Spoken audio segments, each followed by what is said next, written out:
somebody got him outflanked there, and Jones is going to get knocked off. He's looking for a way out. He's looking for teammates. He's looking for support.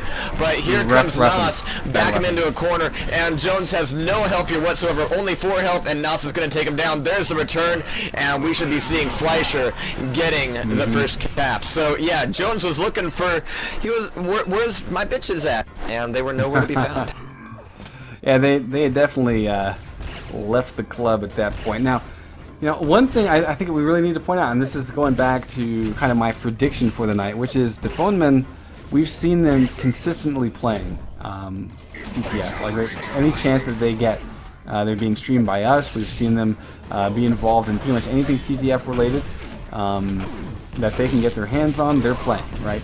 Now this Bang team, as Jahar mentioned at the start of the cast, really some fantastic talent on it, but it comes down to the teamwork. Look at this. Look at this assist that Fleischer's getting in order to give them cap number 2. Wow. And just look at the teamwork. Look at how much help Fleischer got in that center and how much pressure he was under by Bang. I mean, they were all over him, but he just got help at all the right times. And, again, I think that is what's separating these two teams, especially on a map like Courtyard Conundrum, where really a lot of it is how solid is your defense, but then assuming that the defense is pretty solid, which it's going to be when you got the caliber of these teams, and you've got one of the best railers in Capture the Flag, I would say, being Jones, holding down the fort, but when it comes down to the communication, that's where it's going to fall apart. It comes down to the strategy and the communication. And right now, being down by 2 caps, I think Bang has to prove that not only are they great players individually, but are they a great team.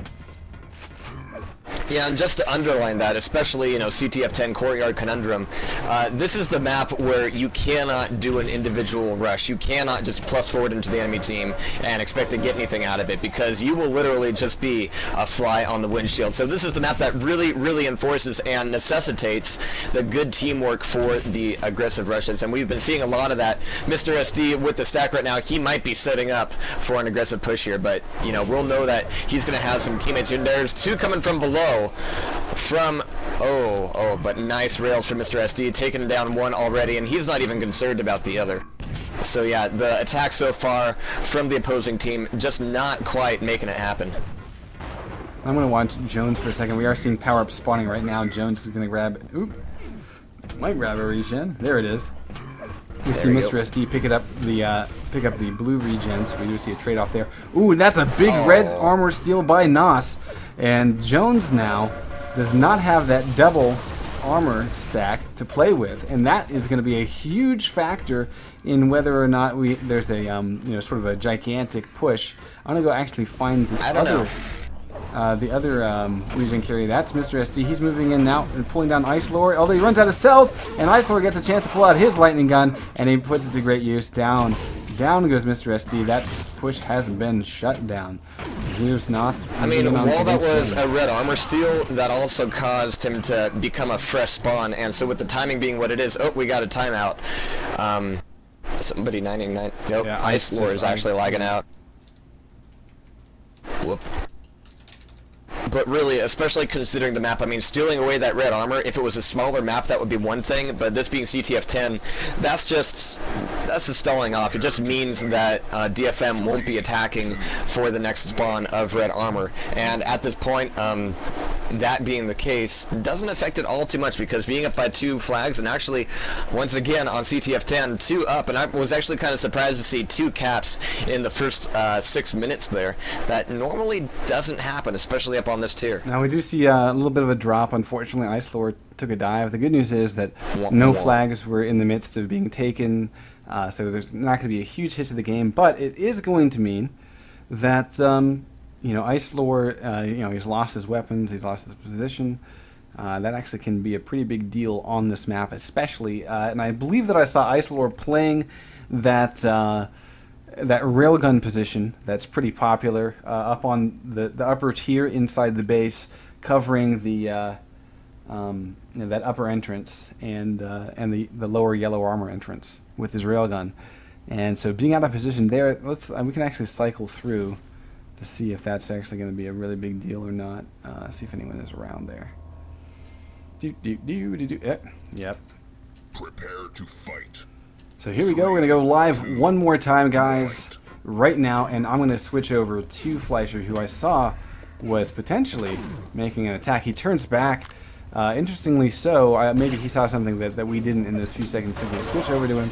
But Ice Lore, as a fresh spawn, is able to pull down Fleischer. So, you know, and now Ice Lore did get a great spawn point, though. He really did.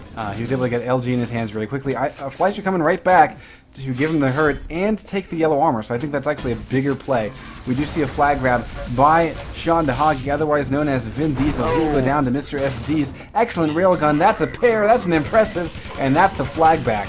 So now Rafa, we're going to follow him, although he's pretty weak here. Kind of weird to go out in the middle and give away an LG like that, even though it spawns pretty close. Either way, you never want to just kind of give that away. Still being said, though, we won't have power-ups for another 22 seconds for blue, and it's a few more seconds longer for red. Mega given to Mr. SD. He backs away on D. Ice Lore back in his perch. He doesn't want to wait too long. Doesn't want to give up this power-up. I wonder if his timing is thrown off, considering that, of course, once again, spectators only can see these timers. We do see haste and haste. Fleischer picking up one of them. It looks like SDA is able to recover Red's haste very quickly, and that was a big, big deal to recover that haste. It was almost stolen. So we're going to stick with Mr. SDA, Vin Diesel, as he goes for the attack. He does have red armor in his arsenal, but oh, the lightning gun is going to be cut short. Great rocket shot by SDA, and there's a double RJ by There Is No Spoon. He's rounded the corner, and oh my goodness, it's all up to Rafa. Can he get the final 6 health ticked away? And there it is. There's the return. And we're going to see both flags dropped and returned in just a second here, because that push by SDA was thwarted.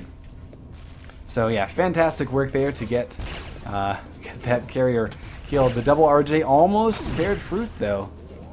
So that's really risky. We're not seeing any of that from Bang, and that's worrisome, I think. We're not seeing any really strong offensive plays.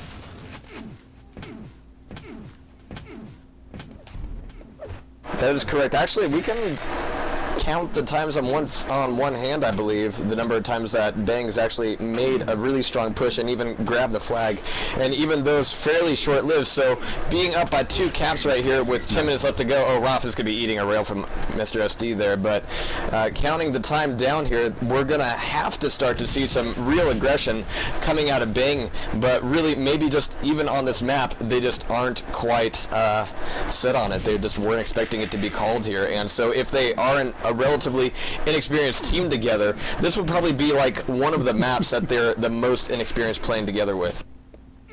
I love that bind by Ice Lore. There's something wrong with my headphones. All I hear is impressives, and goddamn, he's got 100%. Only one impressive, though. Only one impressive. So, you know. But still. That being said, I saw Mr. SD had a 50% rail, and actually we're going to do a little bit of rundown as we pass this halfway point, and we're just kind of waiting for this current set of power-ups. We've got a regen for red, and a regen for blue. And we're going to follow Mr. SD. He's going to get cut off, but he is attacking, and he's got help from a teammate, but we're seeing that he's being challenged by at least 3 different angles here, and he's backing off to the lonely shards and greenies, and they never really spell good news for anybody. He's trying to duck around, give his teammate time to get in here, and Rafa will be able to get the kill. Down goes the carrier, and everything is back home as it should be. But again, let's take a look at these accuracies. Rafa, of course, is pressing in on offense quite a bit. About a 34% rail for him, 31 LG. I would say, ooh, nice railgun there. But Mr. SD is getting hammered from it looks like there's grenades from his teammate that actually messed him up, pushing him back. We're about to see a grab by SDA, and he has a chance to really get out here. He hesitates a little bit. He's trying to kill off KGB, because KGB is just so deadly with that lightning gun. He's shooting at 35% LG, and on this map, where the distances are really long, and on this map, when you know, LG can go out of range so frequently, 35% is pretty goddamn good. He's also shooting a 51% railgun for KGB, so impressive. I like it. Very, very much so, and having a good 26 and 9 ratio here, providing the kind of D that I